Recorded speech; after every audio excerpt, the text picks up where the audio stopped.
And in this video, I want us to talk about the process to give you a series of guidelines, especially to avoid making mistakes that could either prolong the process or hinder it, okay? So, first of all, that moment when you decide that it's enough, maybe, I don't know, you've been with someone for a while who wasn't quite ready to commit, or someone who had changed their mind, whether in a less formal relationship and you were pursuing them, or someone was dating you, and in the end, this person changes, but somehow you couldn't accept it. The point is that it doesn't matter what your situation was with this person, but it does in the sense that the moment has come when you decide, I think, the only thing that will really make this person reconsider is finally to resign myself and let them gauge what their life is like without me, right? Because there are times, and I warn about this a lot in the videos, we expect the person to react to our loss when they haven't lost us, because they have us completely, they have us as an option they know they have, which makes a significant difference in our thinking. I mean, psychologically knowing that we have something dissuades us a lot from taking it, precisely because we are aware that we have it, sometimes even in terms of presence, right? That is to say, okay, I'm not this person's partner, I don't have the rights, but this person counts on me. If they write to me, they know I will respond. If they want to know about me, they know. If they want to see me, they see me. So, of course, wanting that person to feel my loss is impossible, right? So let's put it this way. Reach that moment where you say, I'm going to make it. So they truly have the option to see what their life is like without me, so they can miss me, and so they can assess, hey, what I contributed, right? So, one of the first things that comes to the table is whether to give closure or not, right? And here, obviously, you also have to take yourself into account. Because forgetting yourself in the process is a mistake. Precisely taking the step to distance ourselves is also a step forward for us, saying, I will no longer put myself aside. I will no longer set aside my needs. This situation is not meeting my emotional needs, and I will stop pretending that I don't care. That is to say, no, I do not accept it. I want clarity now, I want to be considered. And you ask me strategically, what is better? I will be completely clear with you. In most cases, strategically, it is better to do nothing regarding this person, as long as this does not conflict with your ability to recover and move forward later, because it also affects the process. It is also true that regarding this person, there are different types, but we are not looking for a quick fix. That is to say, if you, for example, send a message with your intention to end things to a narcissistic profile, or an immature profile, or a profile that is not suitable, probably a profile very tied to their ego, a profile with a fragile ego, you will probably receive reactions in some cases that even surprise and confuse you, because they lead you to believe that you matter a lot to this person at this moment. But what really matters to this person is that no one touches their ego, right? Because they can't handle it. There is a type of profile that, although they are very prone to not giving equitable relationships, so to speak, they don't know how to deal with rejection, right? But there is also this better type of profile. Not to give closure because they will confuse you. But well, let's say we are not dealing with that profile.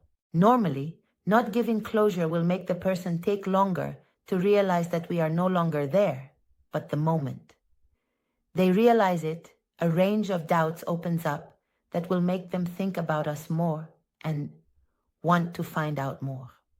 Therefore, generally do nothing. Keep one premise in mind. When you are in love, in a situation where you feel either that the other person is not reciprocating, or that you don't feel entirely comfortable with how things are going, or that you really don't even know what to do anymore, you keep going over the matter and have 100,000 doubts and don't understand well and don't know how to proceed. When you feel like that, I guarantee you that the best thing in these cases is simply not to act. Do not act. And simply observe and see what comes from the other side and what brings us clarity. Or, in the case that you have indeed already seen what is pertinent from the other side, withdraw without needing to give further explanation, because in many cases we simply end up giving even more than what this person does not deserve. But well, let's say you know yourself, that's knowing oneself, and you say, Amanda, look, I am a person who, if I don't put some kind of closure, I won't be able to stop overthinking it.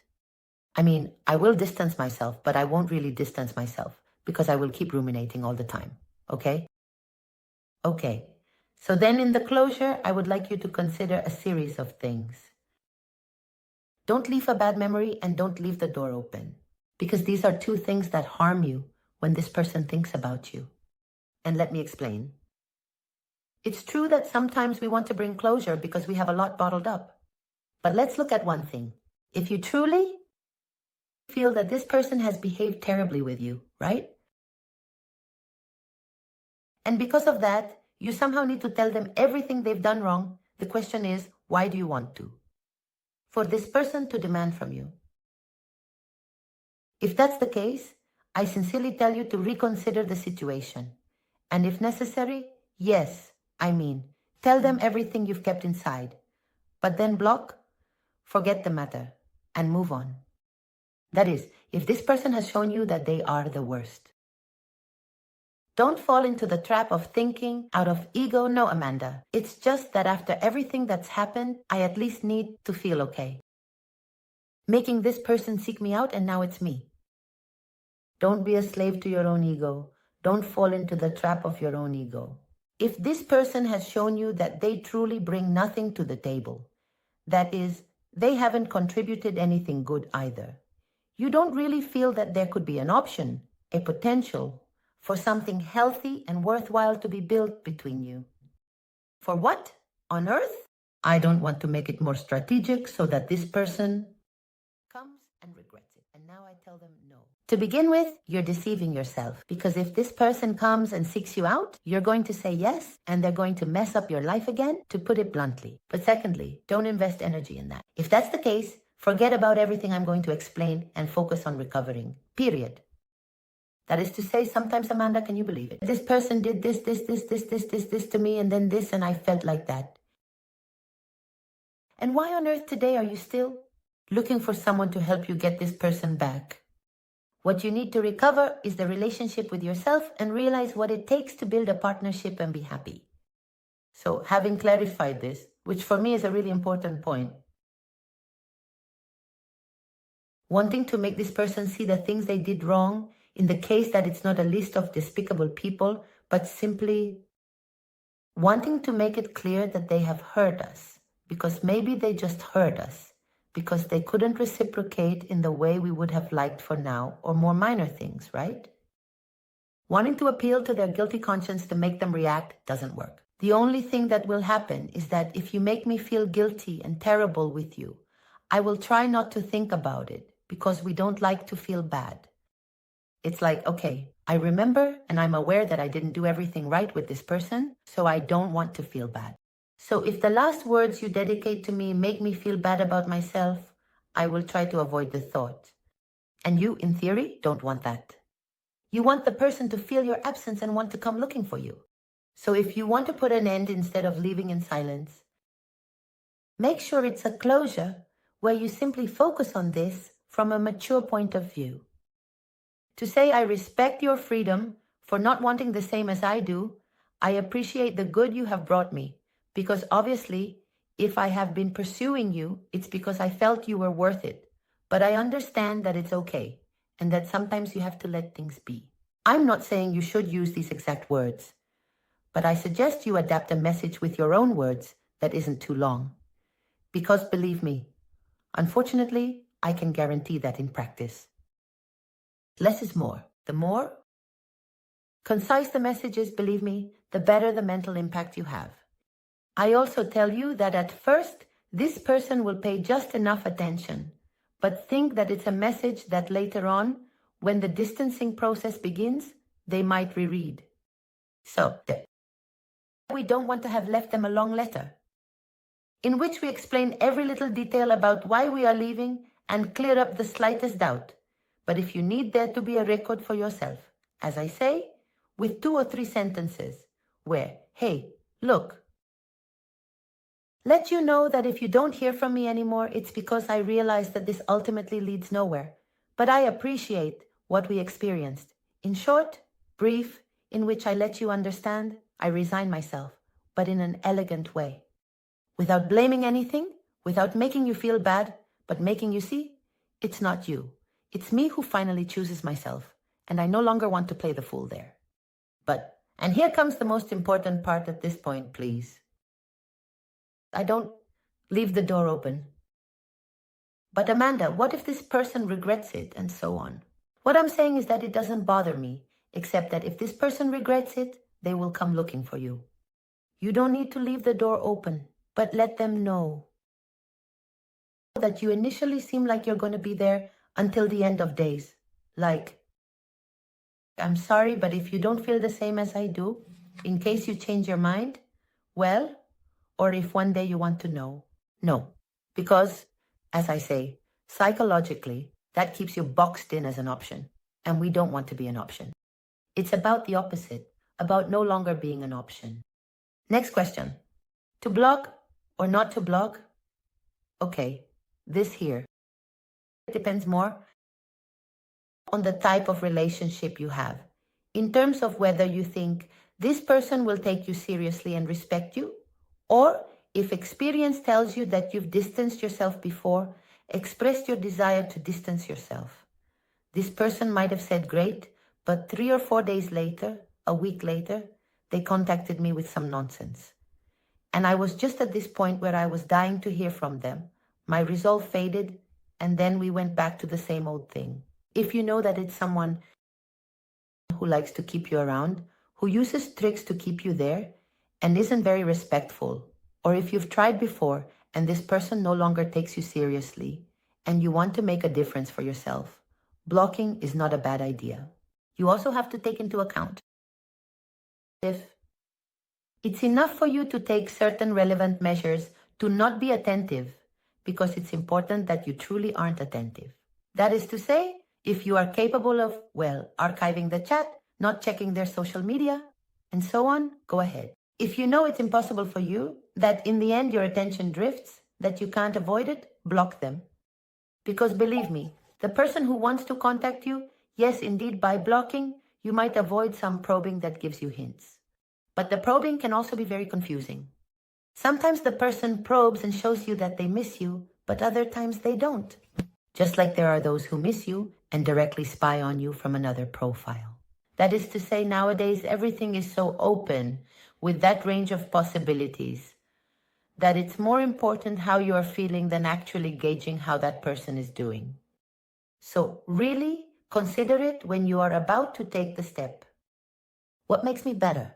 What helps me move forward more? I repeat, what will most influence the other person is neither how you say goodbye nor whether you block them or not, but your ability to stay firm and your ability to move forward once you take the step.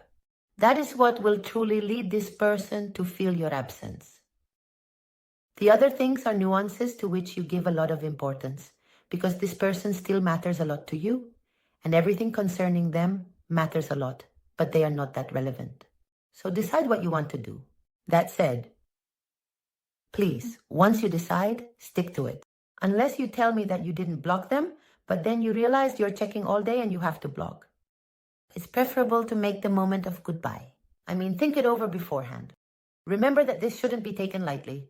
When you take the step, truly, consider carefully some aspects that will help you. And also, another thing I would love for you to do is to write yourself a letter. Why? Because maybe the day you take the step, something clicks or it hits you very hard. Or you see it very clearly, or this person has just done something that has upset you again, and you feel it was the straw that broke the camel's back, whatever it is. That's fine. But our emotions fluctuate, our moods fluctuate, we are not the same. Throughout the month, we are not always the same. Also, when some time passes, emotions like anger dissipate, right? Then only sadness and nostalgia remain. It gives us that kind of amnesia, right? The amnesia where we set aside the bad and only remember the good. And then one day we remember something good and it's like, why did we leave? Okay? So when that happens to you, when you think, why did I leave? I want you to have a letter at hand. A letter in which, please, you describe in detail how you are feeling. The ability this person sometimes has with their actions, whether intentionally or not, to make you feel miserable, to make you feel unwell, how anxious you are, how nervous you are, how you spend all day just thinking about this person. I want you to write it down. And in the case that we are dealing with someone who is not worth getting back, all the more reason, make a list of things this person has done to you. Believe me, someday you will need to rely on it, and make sure to include those things that have made you the most furious, that have made you feel worse about yourself than you have felt. Because at a given moment, that might be your lifeline. So that you are not the one who ends up seeking someone who doesn't deserve it. But that, write your letter, decide if you want to block or simply take measures, to not be focused on the person. And once you do all this, then we start with the part that, as I said before, is the truly important one. I want you to understand that to truly make someone feel your absence and regret it, we need to achieve two things. The first, take away our energy. Because as long as our energy is constantly there, and moreover, an energy filled with sadness, sorrow, anxiety, it's not an energy you want.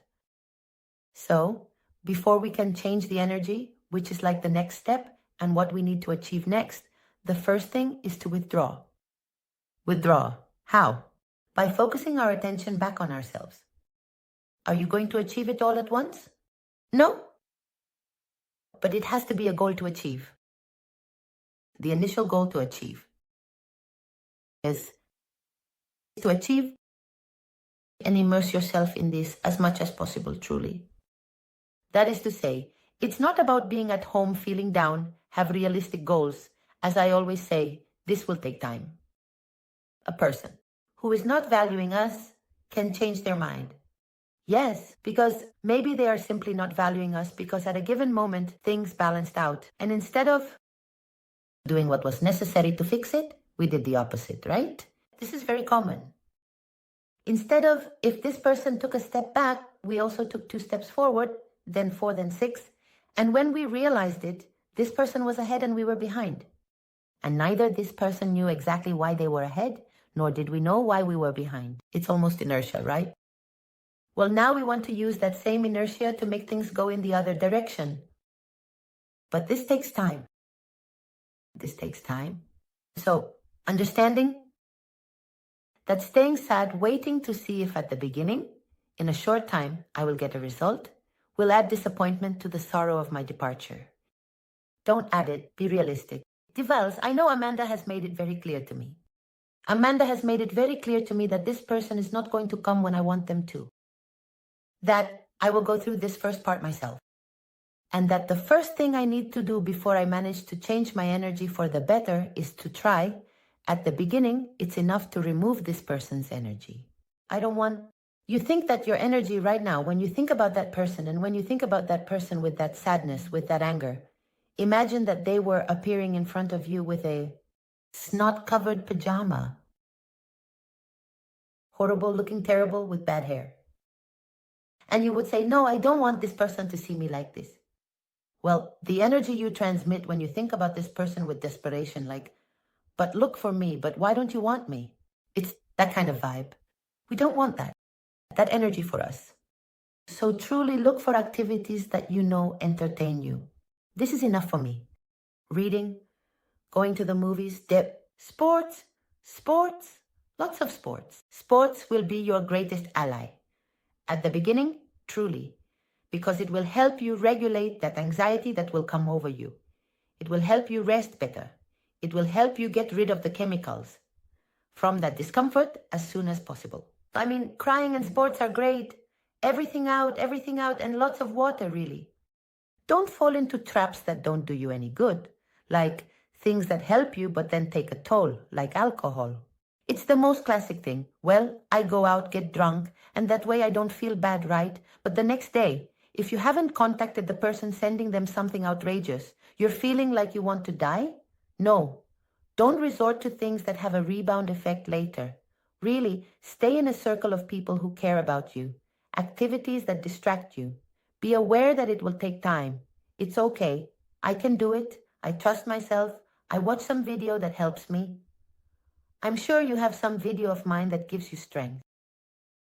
And start to understand that little by little, it's about finding a way to give yourself the love that you would like to receive from the other person.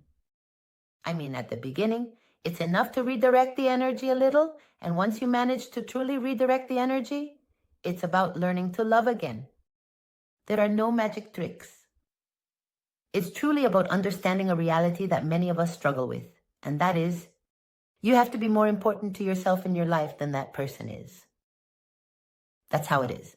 And if today you feel the way you do, that is our situation. In many cases, we don't realize it, and we completely put ourselves aside. We become completely obsessed, not even with the person, but with the idea we have of what it could be like to be with this person and how much we need them and how deeply unhappy we are because we are doomed to not be able to be with them. When many times it's our own deception, right? It's our own deception, and that person isn't even truly ours, right? This person has come to stir us up a bit, to put us more on the path of what our journey is, and there we will find the person who is truly right for us because we are much more compatible. Who knows? Maybe it is indeed a person who isn't realizing it, but everything happens. I mean, the revelation of that person understanding our worth happens because, first of all, we are capable of seeing it ourselves.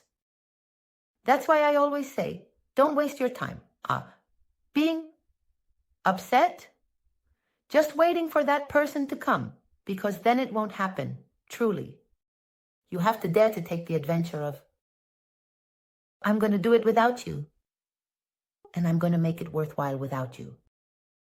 And if they have to come, they will come. Because when you do that, that's when this person will undoubtedly feel your loss and will indeed feel your absence. And in the case that they have to regret it, they will. Truly. That's when. At that moment, yes. But you won't be feeling so bad anymore. I mean, it won't be at the times you want.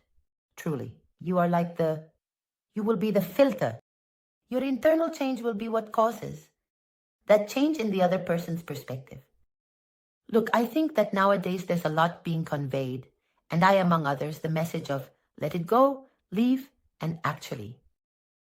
I believe that relationships need to be fought for. In fact, I am very much in favor of fighting for relationships, understanding that you won't find someone who is perfectly tailored to your liking. We have to learn to compromise, to understand the other person. We have to understand that infatuation is temporary, pretending that we are going to be in a fairy tale relationship, like the ones we see on social media, with breakfast in bed, going on trips. It's childish, and it's not like that. That is to say, relationships mature. There are stages. There are phases. There are phases in which the relationship doesn't make you as happy, and others where it makes you happy again. That is to say, I believe that when you commit to someone, you also have to take it a bit seriously. You have to put in the effort. Otherwise, it's unfeasible and impossible to expect to find someone who will be by your side, a true life partner. Now then, there is a premise that is non-negotiable, and that is, are you reciprocating? Because if you are having a really hard time because of someone who in the first place is not reciprocating, you are fighting the wrong battle. I mean, you have to fight for love, but you have to fight for love between two people who want to fight. And there are times when I might fight more, and other times when you fight more. But losing my happiness in a place where I am not being valued, the sacrifice, I mean, no, I truly don't believe that is worth it. You deserve someone who reciprocates, who is reciprocal, okay? Maybe they don't reciprocate in the same way or as you want. Maybe that person doesn't love you the way you want. Maybe they love you in a different way. But it should be reciprocal. That you definitely deserve, okay? And if it's not, believing that through my effort one day I will be valued is very complicated. Honestly, it's very complicated to reach the heart of a person who isn't opening the door to us through sheer hard work. It usually doesn't work because love doesn't work that way, right? Love isn't about great efforts. Efforts are for once we're already in a relationship to maintain it. But the conquest isn't about great efforts. So you're there breaking your back, fighting for someone's heart, and then someone else comes along and wins it effortlessly, right? And you're left wondering why. Because love isn't about great efforts. And the best way to accept this and to often deal with the frustration that comes from feeling rejected by someone else is to love yourself a lot. Because if I love myself a lot, I will be able to deal with rejection and have the freedom to accept and the tolerance to understand that I can't please everyone. And I won't stay suffering because of it. I won't stay suffering. And sometimes leaving situations hurts. I always use an example that I really like, which is the thorn garden. But it's like that, isn't it? We enter and the thorns start hurting us. But it's like, well, no, but it's worth it. And once you're inside, it hurts. But you think about leaving and say, leaving is extremely painful because it's like scraping everything off again. But you don't realize that while you're inside, the thorns are also pricking you. What are you waiting for? Well, I hope this video truly helps you and that you liked it. If that's the case, and you haven't subscribed to the channel yet, of course, I invite you to do so and hit the bell because I would love for us to see each other again very soon. And until then, as always, I send you a big kiss.